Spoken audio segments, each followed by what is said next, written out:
Alors, une deuxième vidéo pour ce cours du 23 mars sur le budget de trésorerie. On va essayer de regarder l'exemple qui est à la fin du support de cours. Donc, c'est pas l'exercice qui est sur le fichier qui s'appelle GPME1 budget trésorerie exercice, mais c'est l'exemple qui est à la fin du fichier de cours. Donc, GPME1 budget trésorerie cours 23 mars. Et à la fin, vous avez un exemple sur une société qui s'appelle Malavex. Donc on va essayer de mettre en application les éléments théoriques parce que sur cette partie des budgets de trésorerie, c'est quand même beaucoup plus simple de s'attacher, de regarder vraiment sur le plan pratique comment est-ce que vous devez traiter les informations. Donc vous avez pas mal d'informations financières qui vous sont communiquées. Vous avez d'abord le bilan au 31 décembre de cette société. On ne va pas le regarder tout de suite, on y reviendra un petit peu après. Par contre, en dessous du bilan, vous avez des informations. Par exemple, l'entreprise Malavex a prévu de réaliser les ventes hors taxes suivantes au cours des 6 premiers mois de l'année N+1. Donc ça veut dire que l'année N est terminée et maintenant le contrôle de gestion essaye de regarder quel va être le budget de trésorerie des 6 premiers mois de l'année N+1. Donc dans l'exemple là, je ne vais pas regarder les 6 premiers mois, ça serait trop long. Je vais juste regarder 1 ou 2 mois et c'est la même logique qu'il faudra faire pour les autres mois. Donc si vous pouvez utiliser Excel, vous allez voir, vous allez gagner beaucoup de temps parce que c'est souvent les mêmes calculs que l'on fait d'un mois sur l'autre et donc si vous changez juste le chiffre en haut et que vous avez automatisé les formules de calcul, bah, vous pouvez vous pouvez facilement gagner du temps. Donc là, on nous donne l'information sur le montant de vente que l'entreprise Malavex réalise. Alors, on nous indique déjà dans l'énoncé que ces ventes, elles sont hors taxe. Donc là, il va y avoir quelque chose à retraiter parce que si vous vous souvenez de la vidéo de présentation du cours, c'est jamais des montants hors taxe qui sont échangés entre les entreprises. On rajoute toujours dans nos règlements le montant de la TVA. Donc quand on nous dit par exemple qu'en janvier, vous allez vendre pour 95 000 euros hors taxe, il faut d'abord, première chose à faire, eh bien, regarder ce que ça fait en TTC. Donc dans l'énoncé à gauche, les 95 000 euros, je les prends et je les bascule dans mon fichier Excel à droite pour les indiquer dans mon budget des ventes. Alors mon budget des ventes, il me permet de renseigner les ventes de chacun des mois. Donc là, je retrouve les 95 000 euros du mois de janvier. Je rajoute la TVA collectée sur mes ventes, donc 20% de 95 000, et j'arrive à mon montant de vente TTC. Donc le premier élément à faire, c'est déjà de recalculer les éléments avec la TVA, parce que quand les clients me régleront, ils me régleront TVA inclus. Ensuite, j'ai besoin d'une information qui est, je crois, à la page suivante. Cette information, c'est à quel moment est-ce que les clients à qui j'ai vendu en janvier vont me payer. Et vous voyez dans l'énoncé, alors vous verrez que tous les exercices sont à peu près présentés de la même manière. Vous avez en haut là la phrase qui nous intéresse, qui nous dit que les clients payent 50% au comptant et 50% à 30 jours par effet de commerce. Alors comment est-ce que cela va se traduire dans notre fichier Excel? Alors ça veut dire que les 114 000 euros de vente TTC du mois de janvier, je vais en recevoir 50% au comptant. Donc 114 000 fois 50%, ça veut dire que dans mon budget des encaissements, là, je vais mettre 57 000 euros. C'est 50% de 114 000 en janvier. Et puis, je vais mettre les 50% restants dans la colonne février. Et donc là, j'ai bien l'information. J'ai vendu pour 114 000 euros en janvier, 114 000 euros TTC. En termes d'encaissement sur mon compte en banque, je vais en recevoir la moitié de ces 114 000 euros sur le mois de janvier.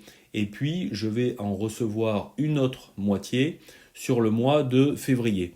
Ça correspond à la phrase de l'énoncé, les clients paient 50% au comptant et 50% à 30 jours par effet de commerce. Alors, pour les ventes et pour les achats, ça va toujours se traiter de la manière dont je viens de vous le présenter. Après, vous avez des informations supplémentaires dans l'énoncé.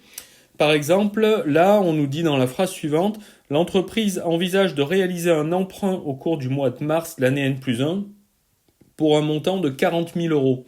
Donc, qu'est-ce que ça veut dire? Dans mon budget des encaissements, alors vous voyez, c'est un peu compliqué là, dans mon fichier Excel, vous avez plein de budgets successifs, budget des ventes, budget des encaissements, budget des achats, budget des charges, budget de TVA. On ne vous demande pas de connaître par cœur cet enchaînement des différents budgets. Là, on vous donne toujours en annexe un tableau où on vous indique le nom, enfin le contenu de la colonne, là, les libellés de toutes vos lignes, on vous les donne déjà renseignés. On vous demande juste de renseigner les montants dans les cellules à droite qui correspondent au montant de chacun des mois. Donc vous verrez qu'une fois que vous serez une fois que vous aurez compris la logique, vous retrouverez assez facilement les informations. Alors là, on nous dit dans l'énoncé que cet emprunt, on l'a souscrit au mois de mars. Donc ça veut dire qu'au mois de mars, notre compte en banque va augmenter du montant de 40 000 euros que la banque nous a octroyé sous forme d'emprunt. Si vous regardez dans le fichier à droite, je suis là sur la ligne emprunt. Sur la ligne emprunt, j'ai rien en janvier, j'ai rien en février. Par contre, au mois de mars, je vois bien apparaître mes 40 000 euros. Donc voilà comment j'ai renseigné cette ligne 40 000 au mois de mars. Donc ça, c'est pour les premiers éléments de logique. Je vais juste regarder s'il y a d'autres éléments qu'on peut regarder ensemble pour que vous puissiez après commencer l'exercice en autonomie. Alors, si on regarde, là c'était pour la partie sur les ventes. Si on regarde maintenant l'autre partie sur les achats, comment est-ce qu'il faut le renseigner? On va regarder ça ensemble. Donc voilà, je me ferme ça. Donc en dessous, on vous dit que l'entreprise Malavex a prévu d'effectuer les achats hors taxes suivants au cours du premier semestre de l'année N+1. L'information importante ici, c'est hors taxe. Parce que nous, quand on va acheter les achats dont on parle en dessous, on ne paiera pas le montant hors taxe, on paiera le montant TTC. Même si la TVA, on la récupérera plus tard, il va bien falloir la payer à notre fournisseur. Donc en janvier, on voit qu'on a réalisé des achats pour 21 200 euros. Si je retourne dans mon fichier Excel, j'ai un budget qui s'appelle budget des achats. Et si je me mets sur la colonne du mois de janvier, je retrouve bien ici mon montant de 21 200 euros. Et donc, je calcule le montant TTC parce que ce qui sortira de mon compte en banque, c'est bien ce montant de 25 440 euros. Alors, après, comment on les traite ces 25 440 euros? Parce que ça, c'est ce que j'ai acheté au mois de janvier. Mais j'ai certainement négocié des délais de règlement avec mon fournisseur. Donc il faut que je regarde si l'énoncé me donne des informations. Et effectivement, juste en dessous du montant des achats, on m'indique que les fournisseurs sont réglés 50% à 30 jours et 50% à 60 jours. Donc je vais voir où est-ce que j'indique ces 25 440. Alors je vais faire le calcul en même temps là, 25 440 fois 50%, ça fait 12 720. Alors, où est-ce que je vais retrouver ces 12 720 ? Je les ai ici. J'ai deux lignes dans le budget des décaissements. Donc là, je suis descendu un petit peu. Je suis dans le budget des décaissements où j'ai des achats à 30 jours et des achats à 60 jours. Si je regarde ma ligne des achats à 30 jours, j'ai rien au mois de janvier. Par contre, dans ma colonne février, j'ai bien 12 720. C'est le montant que c'est bien 50% de ce que j'avais là-haut, là, les 25 000. Alors, je ne sais plus où ils sont. Ah non, ils étaient là.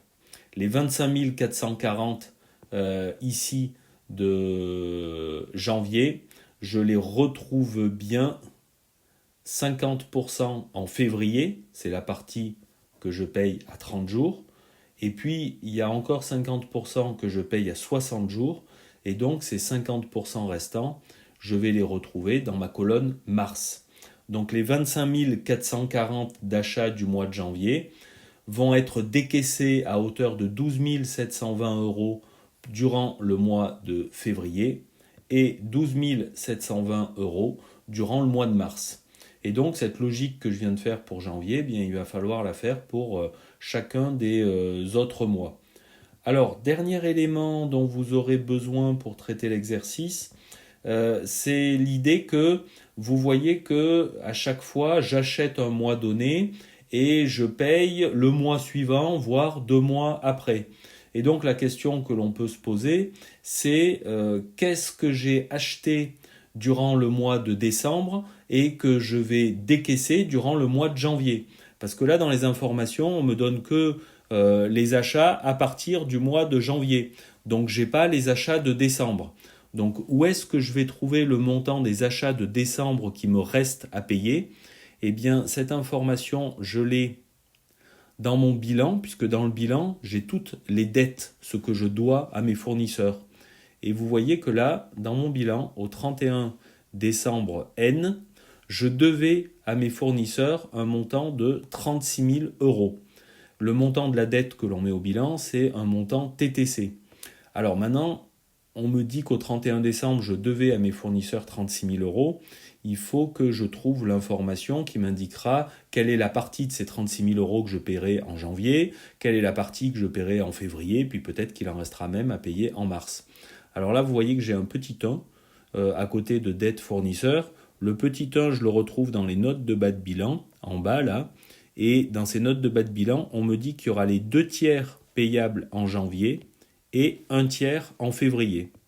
Donc si je fais 36 000 fois 2/3 et 36 000 fois 1/3, alors je pense que 36 000 divisé par 3, ça doit faire 12 000. Et 36 000 fois 2/3, ça fait 24 000. Et donc, 2/3 payables en janvier, ça veut dire que les 24 000, je vais les payer en janvier. Et 1/3 payable en février, ça veut dire que les 12 000, je vais les payer en février. Alors, comment est-ce que je traite cette information dans mon tableau ? Je vois que... Alors, je remonte là-haut. Voilà, là, je suis dans mon tableau Excel, je retrouve bien sur la ligne dette fournisseur au 1er janvier, dans la colonne janvier, je retrouve bien les 24 000 euros que je vais payer en janvier. Et juste à côté, dans la colonne février, je trouve bien les 12 000 euros que je vais payer en février. Donc voilà comment il faut traiter les informations. À chaque fois, il faut regarder ce que l'énoncé nous indique et puis peu à peu remplir les tableaux vous permettant d'avancer les éléments. Donc je vais vous envoyer le fichier Excel de Malavex. J'ai oublié de vous l'indiquer dans le premier mail et comme ça on va pouvoir essayer de le regarder ensemble. Vous verrez qu'il y a des éléments qui sont un peu compliqués. Pour autant, vous pouvez déjà, rien qu'avec cette présentation, remplir une partie significative des lignes du tableau. Donc je vais dès maintenant vous envoyer le tableau Excel pour que vous puissiez commencer à le remplir.